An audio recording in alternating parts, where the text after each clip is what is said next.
होशियार बीरबल एक मजेदार और शिक्षाप्रद कहानी है जिसे कक्षा 2, कक्षा 3, कक्षा 4 व 5 के बच्चों के लिए उपयुक्त है।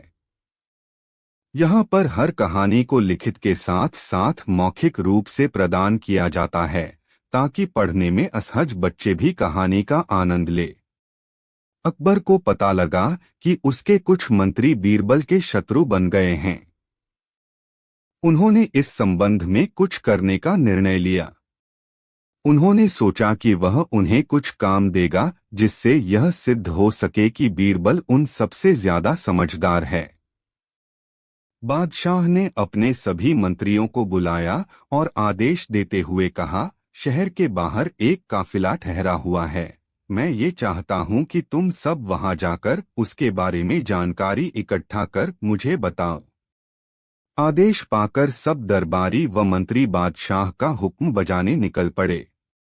जब सब दरबारी व मंत्री लौटकर आए तो बीरबल उनके साथ नहीं था।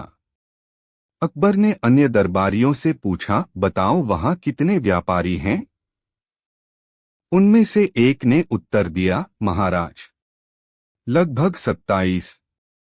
बादशाह ने अगला प्रश्न किया, वे किन किन वस्तुओं का व्यापार कर रहे हैं? महाराज, बहुत सी वस्तुओं का, दूसरे ने जवाब दिया। बादशाह ने कहा, मैं स्पष्ट जवाब चाहता हूं कि कौन कौन सी वस्तुओं का व्यापार करते हैं। उनमें से एक मंत्री ने जवाब दिया, 3 प्रकार की वस्तुएं हैं महाराजा। तीसरे मंत्री ने जवाब दिया, वहां बहुत से व्यापारी हैं, कुछ अनाज व्यापारी, कुछ कपड़ा व्यापारी, एक व्यापारी चमड़ा बेचता है और कुछ तेल व्यापारी हैं।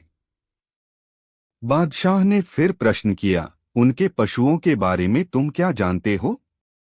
क्या उनके पास कोई घोड़ा या ऊंट है? उत्तर मिला, उनके पास घोड़े हैं, पर हमने ऊंट नहीं देखे। तभी बीरबल वापस लौट आया। अकबर उसकी ओर मुड़े और बोले, क्या तुमने काफिले के बारे में कुछ पता लगाया? बीरबल ने जवाब दिया, हाँ महाराज। इतना कहकर बीरबल ने बादशाह को सूचना देनी प्रारंभ कर दी। कुल 22 व्यापारी हैं।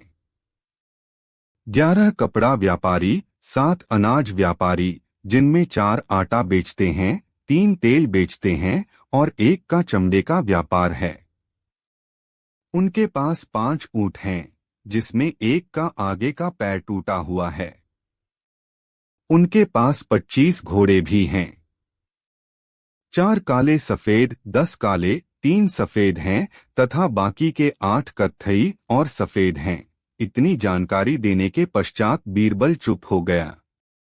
बादशाह अकबर ने पूछा, जानकारी पूरी हो चुकी या कुछ और भी बचा है? बीरबल बोला, महाराज, व्यापारियों ने आपके लिए संदेश भेजा है कि वे यहाँ 10 दिन ठहरेंगे, उसके पश्चात वे चले जाएंगे। अकबर बीरबल से बहुत प्रसन्न हुए। वे मंत्रियों की तरफ मुड़े और बोले, अब तुम जान गए होंगे कि मैं बीरबल पर इतना निर्भर क्यों रहता हूँ। इस प्रकार बीरबल स्वयं को एक बार फिर अन्य दरबारियों से श्रेष्ठ सिद्ध कर चुका था। होशियार बीरबल व इसकी जैसी अन्य मजेदार कहानियों के लिए जुड़े रहिए हमसे। हम हर रोज एक नई कहानी आपके लिए लेके आते हैं।